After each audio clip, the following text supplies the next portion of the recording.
ओम नमः शिवाय। नमस्कार दोस्तों, आइए सुनते हैं शिव महापुराण की कथा। ब्रह्मा जी ने कहा, हे नारद, पुरातन काल में एक बार देवताओं तथा दैत्यों में बड़ा युद्ध हुआ। देवताओं के अधिपति इंद्र थे और दैत्यों का अधिपति वृत्रासुर था। उस युद्ध में वृत्रासुर ने अपना शरीर इतना बड़ा किया कि किसी भी देवता ने उसका सामना करने की सामर्थ्य नहीं रही। तब सब देवता युद्ध स्थान को छोड़कर भाग खड़े हुए और बृहस्पति की शरण में जाकर इस प्रकार कहने लगे, हे प्रभु, वृत्रासुर ने हमें युद्ध क्षेत्र में पराजित कर भगा दिया है। हम में इतनी शक्ति नहीं है जो किसी भी प्रकार उसका सामना कर सकें। अस्तु, आप कृपा करके कोई ऐसा उपाय बतलाइए जिससे हमें विजय प्राप्त हो।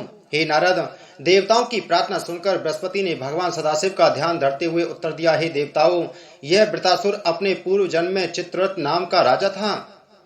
इसने विधि पूर्वक त्रयोदशी का व्रत धारण किया था तथा शिव जी की सेवा करके उनकी कृपा प्राप्त की थी, परंतु शिवरानी द्वारा शाप दिए जाने के कारण यह इस जन्म में वृत्रासुर बनकर प्रकट हुआ है।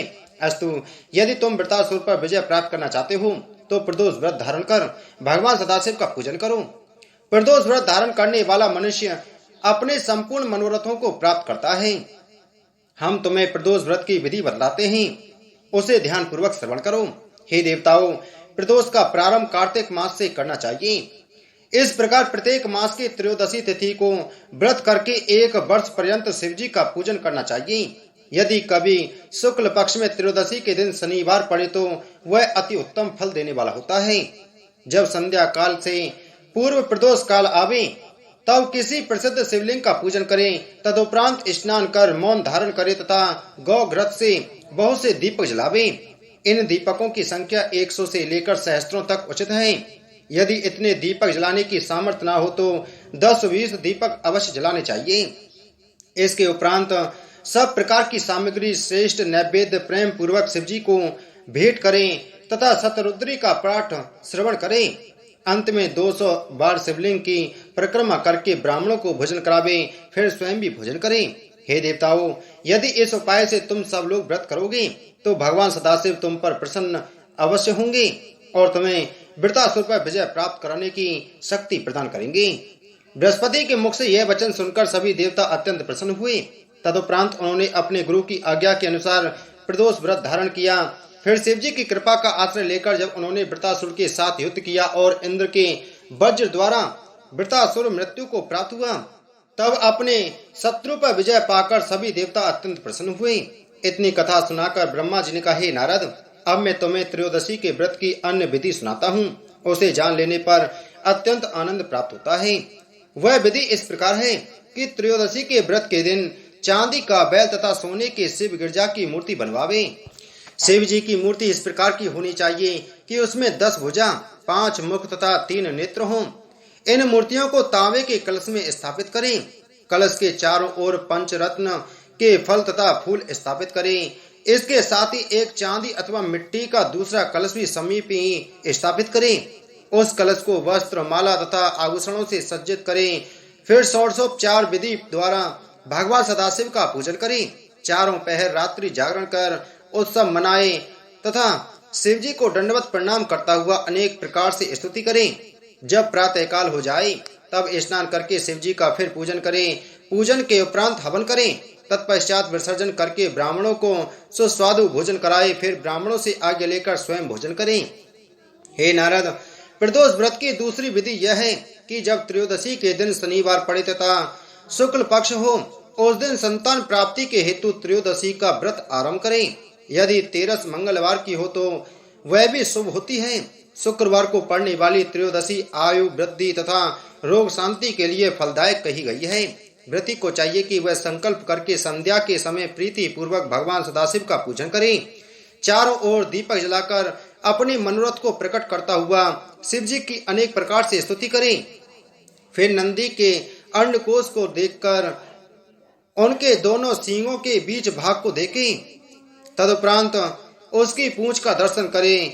ऐसा करने से संपूर्ण पाप नष्ट हो जाते हैं।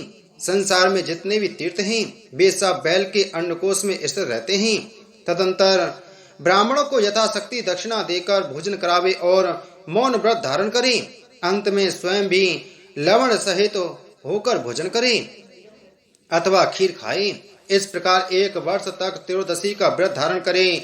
यदि 1 वर्ष तक व्रत करने की सुविधा न हो तो शनिवार की त्रयोदशी का केवल एक बार ही प्रदोष व्रत धारण करके सब व्रतों का फल प्राप्त कर लें। हे नारद, प्रदोष व्रत की विधियां अनेक प्रकार की हैं। तो मैं यह बताता हूँ कि स्त्रियों को प्रदोष व्रत किस प्रकार करना चाहिए। स्त्रियों को उचित है कि वे मार्गशीर्ष अर्थात अगहन मास के शुक्ल पक्ष की त्रयोदशी को व्रत आरंभ करें। उन्हें चमेली वृक्ष की डाल से दातुन करनी चाहिए तथा भरुआ के पुष्प शिवजी के ऊपर चढ़ाने चाहिए। स्नान आदि से निवृत्त होकर जब वे शिवजी का पूजन करने बैठे तो सर्वप्रथम शिवलिंग के ऊपर भरुआ के पुष्प चढ़ावे, फिर अन्य विधियों से षोडशोपचार पूर्वक पूजन करें। नारंगी का अर्घ दें तथा फैनी एवं चिरौंजी का नैवेद्य लगावे। मार्गशीर्ष मास के पूजन में शिवजी का नाम अनंग होता है। स्त्रियों को चाहिए कि वे पूजन आदि से निवृत्त होकर रात को शहद का भोजन करें। हे नारद, पौष मास में शिवजी का नाम लटेश्वर होता है।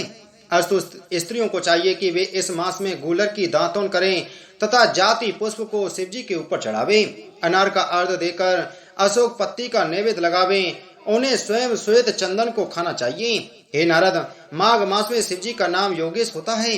अस्तु स्त्रियों को चाहिए कि वे इस मास में विष्णु कांता की दातुन करें, कंद के पुष्प शिवजी पर चढ़ावे, बीज पूर का अर्घ दे तथा ईंख का नैवेद्य लगावे। हे नारद, फाल्गुन मास में शिवजी का नाम वीरेश होता है। अस्तु इस मास में स्त्रियों को अनार की दातुन करनी चाहिए। उन्हें शिवजी के ऊपर धतूरे के पुष्प चढ़ाने उचित हैं। हे नारद, चैत्र मास में शिवजी का नाम भव होता है। अस्तु इस मास में मल्लिका अर्थात बेले की दातुन करनी चाहिए। धतूरे को शिवजी पर चढ़ाना चाहिए और उसी का अर्घ देकर खजूर का नैवेद्य लगाना चाहिए। इस मास में रात्रि के समय स्वयं कपूर खाना उचित है। हे नारद, वैशाख मास में शिवजी का नाम महादेव होता है। अस्तु इस मास में स्त्रियों को उचित है कि लट जीरे की दातुन करें, शिवजी के ऊपर चमेली का पुष्प चढ़ावे, उत्पल का अर्घ दे तथा पटुक नामक अन्न का नैवेद्य लगावे। हे नारद, ज्येष्ठ मास में शिवजी का नाम प्रद्युम्न होता है। अस्तु इस मास में स्त्रियों को सहदेई की दातुन करनी चाहिए, शिवजी के ऊपर बकुल का पुष्प चढ़ाना चाहिए। रात्रि के समय स्वयं लौंग खाना उचित है। हे नारद, आषाढ़ मास में शिवजी का नाम उमापति होता है। अस्तु इस मास में स्त्रियों को उचित है कि वे नारंगी की दातुन करें तथा शिवजी के ऊपर कदम के पुष्पों को चढ़ावे। स्वयं रात्रि को तिल खानी चाहिए। हे नारद, श्रावण मास में शिवजी का नाम शूलपानी होता है। इस मास में स्त्रियों को उचित है कि वे जाति की दातुन करें तथा कमल का पुष्प शिवजी के ऊपर चढ़ावे। जामुन के फलों का अर्घ देकर दूध का नैवेद्य लगाना उचित कहा गया है। रात्रि के समय स्वयं पुए खाने चाहिए। हे नारद, भाद्रपद मास में शिवजी का नाम सदब होता है। इस मास में व्रती स्त्रियों को कंकोल की दातुन करनी चाहिए तथा चंपक के फूलों से शिवजी का पूजन करना चाहिए। स्वयं रात्रि के समय अगरू का भोजन करना चाहिए। हे नारद, आश्विन अर्थात कुआर मास में शिवजी का नाम वामदेव होता है। अस्तु इस मास में व्रती स्त्रियों को कंकोल की दातुन करनी चाहिए तथा कनेर के पुष्प शिवजी के ऊपर चढ़ाने चाहिए। रात्रि के समय स्वयं काशी फल का भोजन करना चाहिए। हे नारद, 12वें कार्तिक मास में शिवजी का नाम जगदीश्वर होता है। अस्तु व्रती स्त्रियों को उचित है कि वे इस मास में ऊर्ज कदम की दातुन करें तथा शिवजी के ऊपर रक्त उत्पल चढ़ावे। रात्रि के समय वे फल खाना चाहिए। हे नारद, इस प्रकार जो स्त्री प्रदोष करती है उसे सिद्धि प्राप्त होने में कोई संशय नहीं रहता। इस भांति 1 वर्ष तक व्रत धारण कर लेने पर उद्यापन कर देना उचित है। इस विधि के सुनने तथा पढ़ने से भी दोनों लोकों में आनंद प्राप्त होता है।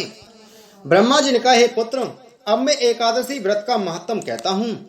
एकादशी तिथि सब तिथियों में श्रेष्ठ तथा उत्तम है। शिवजी को दोनों पक्षों की एकादशी प्रिय है। शुक्ल पक्ष की एकादशी में अन्न जल रहित होकर व्रत धारण करना चाहिए। उसकी विधि यह है कि प्रातः काल उठकर नियम पूर्वक स्नान तथा शिवजी का पूजन करें। पूरा दिन शिवजी के भजन कीर्तन में बिताएं। संध्या के समय पुनः स्नान करें तथा शिवजी का पूजन कर उन्हें प्रसन्न करें। शिवजी को प्रसन्नता प्रदान करने के हेतु गाल बजाए तथा आरती उतारें। हे नारद, कृष्ण पक्ष की एकादशी में संध्या समय भोजन करना तथा शुक्ल पक्ष की एकादशी में निर्जल रहना उचित है। परंतु यदि दोनों ही पक्षों में निर्जल व्रत धारण किया जाए तो उसका फल और अधिक शुभ होता है। अस्तु इसे कभी भी नहीं त्यागना चाहिए। एकादशी का व्रत रखने वाला मनुष्य संसार में संपूर्ण भोगों को भोगकर अंत में शिवपुरी को प्राप्त करता है। इस संबंध में मैं तुमसे एक कथा कहता हूँ, उसे ध्यान पूर्वक सुनो। हे नारद, सूर्यवंशी राजा मानधाता ने इस व्रत को किया था। संयोगवश एक बार अयोध्या में बड़ा अकाल पड़ा तथा अन्न उत्पन्न न होने के कारण प्रजा अत्यंत व्याकुल हुई। तब सभी प्रजाजन एकत्रित होकर राजा के समीप पहुंचे और हाथ जोड़कर इस प्रकार प्रार्थना करने लगे, हे पृथ्वीपति, ऐसा कौन सा पाप हुआ जिसके कारण यह अकाल पड़ा है और हम लोगों को भारी कष्ट भोगना पड़ रहा है। हे महाराज, हम लोग भूख से मरे जा रहे हैं, अस्तु आपके शरणागत हैं, आप हमारी रक्षा कीजिए और कोई ऐसा श्रेष्ठ उपाय बतलाइए जिससे हम लोगों का कष्ट दूर हो। हे नारद, प्रजाजनों के मुख से यह वचन सुनकर राजा मानधाता ने अत्यंत लज्जित हो ब्राह्मणों को बुलाया और उनका सम्मान करते हुए हाथ जोड़कर यह पूछा, हे महानुभावों, आप मुझे यह बताने की कृपा करें कि मेरे देश में वर्षा क्यों नहीं हो रही है। इसके साथ ही आप कोई ऐसा उपाय भी बतलावें जिसके करने से वर्षा होकर सब लोगों को आनंद प्राप्त हो। राजा की प्रार्थना सुनकर सब ब्राह्मणों ने विचार कर उत्तर दिया, हे राजन, वर्षा न होने का कोई कारण हमें ज्ञात नहीं होता, परंतु वर्षा होने के लिए हम तुम्हें उपाय बताते हैं। इतना कहकर ब्राह्मणों ने वर्षा होने के अनेक उपाय बताए, परंतु उन्हें करने पर भी किसी प्रकार वर्षा नहीं हुई। यह देखकर राजा अत्यंत निराश तथा चिंतित हो राजधानी त्याग वन को चल दिए। वहां लोमस नामक एक तपस्वी रहते थे। वे तपस्वी बड़े आत्मदर्शी, ज्ञानी तथा शिवजी के भक्त थे। राजा ने उन्हें सिद्ध जानकर बहुत प्रकार से स्तुति प्रशंसा की, फिर हाथ जोड़कर इस प्रकार कहा, हे सर्वज्ञ प्रभु, अयोध्या में वर्षा न होने के कारण संपूर्ण प्रजा अत्यंत दुखी है। अब मैं व्याकुल होकर अपनी राजधानी त्याग यहाँ वन में चला आया हूँ। सौभाग्य से मुझे आपके श्री चरणों के दर्शन प्राप्त हुए हैं। आप कृपा करके कोई ऐसी युक्ति बतलाइए जिससे वर्षा हो। हे नारद, राजा की प्रार्थना सुनकर लोमस ऋषि ने उत्तर दिया, हे राजन, भगवान सदाशिव की कृपा से मैं तुम्हें वर्षा होने का एक सरल उपाय बताता हूँ। तुम्हें उचित है कि तुम अपनी संपूर्ण प्रजा सहित एकादशी का व्रत धारण करो तथा भगवान सदाशिव का पूजन करो। इस व्रत में शिव जी का पूजन करने के पश्चात ही भोजन करना चाहिए। ऐसा करने से तुम्हारे राज्य में अवश्य वर्षा होगी। लोमस मुनि के यह वचन सुनकर राजा अत्यंत प्रसन्न हो अपनी राजधानी को लौट आए। फिर उन्होंने अपनी प्रजा सहित एकादशी व्रत का धारण किया। उसके प्रभाव से खूब वर्षा हुई और संपूर्ण प्रजा का दुख दूर हो गया। हे नारद, इस व्रत के करने से राजा मुचकुंद, राजा जनक तथा राजा सगर ने संपूर्ण मनोकामनाओं को प्राप्त किया था। रामचंद्र जी ने भी एकादशी का व्रत धारण कर सफलता प्राप्त की थी। अब मैं तुम्हें रामचंद्र जी की कथा सुनाता हूँ। राजा दशरथ के पुत्र रामचंद्र जी बड़े प्रतापी थे। भाग्यवश उन्हें वनवास प्राप्त हुआ। वहाँ लंका का राजा रावण उसकी पत्नी सीता को हर ले गया। तब रामचंद्र जी सीता का पता लगाते हुए पंपापुर में पहुंचे। वहाँ हनुमान से भेंट हुई। उनकी सहायता से वे सेना एकत्रित कर समुद्र के तट पर पहुंचे। परंतु जब उन्होंने यह देखा कि समुद्र को पार करना अत्यंत कठिन है, तो वे उपाय की खोज में इधर उधर भ्रमण करने लगे। संयोगवश एक स्थान पर उन्हें लोमस ऋषि तपस्या करते हुए दिखाई पड़े। तब उन्होंने ऋषि के समीप पहुंचकर सब वृतांत कह सुनाया और यह प्रार्थना की कि आप मुझे कोई ऐसा उपाय बतलाइए जिसके आश्रय से मैं सेना सहित लंकापुरी में पहुंचकर रावण का संहार कर सकूं। हे नारद, रामचंद्र जी की प्रार्थना सुनकर लोमस ऋषि ने यह उत्तर दिया, हे राम, प्रथम तो तुम विष्णु जी के अवतार हो, दूसरे शिव जी के परम भक्त हो। वे सभी कार्य सिद्ध कर देंगे। जो भी प्राणी मनुष्य शरीर धारण करता है उसे कोई ना कोई कष्ट अवश्य उठाना पड़ता है। इसलिए तुम्हें भी यह दुख हुआ है क्योंकि तुम मनुष्य का शरीर धारण कर प्रकट हुए हो। अब तुम्हें उचित है कि तुम एकादशी का व्रत करो तथा शिव जी का पूजन करके कुछ दिन फलाहार करो। शुक्ल पक्ष की एकादशी में निर्जल व्रत करने तथा शिव गिरजा का ध्यान धरने से तुम्हें सिद्धि प्राप्त होगी। वेद और पुराणों का कथन है कि एकादशी के समान फलदायक कोई दूसरा व्रत नहीं है। हे नारद, लोमस ऋषि की शिक्षा अनुसार रामचंद्र जी ने एकादशी व्रत धारण किया। उस व्रत के प्रभाव से उन्होंने समुद्र पर सेतु बांधा तथा शिवलिंग की स्थापना कर शिव जी को प्रसन्न किया। तदुपरांत वे अपनी सेना सहित लंका में जा पहुंचे। फिर उन्होंने रावण को वंश सहित मार डाला। एकादशी का व्रत ऐसा ही फल देने वाला है। यह व्रत विष्णु जी तथा शिव जी दोनों का कहा गया है। इस व्रत को करने से शिव जी तथा विष्णु जी दोनों ही प्रसन्न होते हैं। इस व्रत का महत्व सुनने से भी दोनों लोकों में आनंद की प्राप्ति होती है। बोलो शिव महाप्राण की जय। बोलो शिव शंकर भगवान की जय।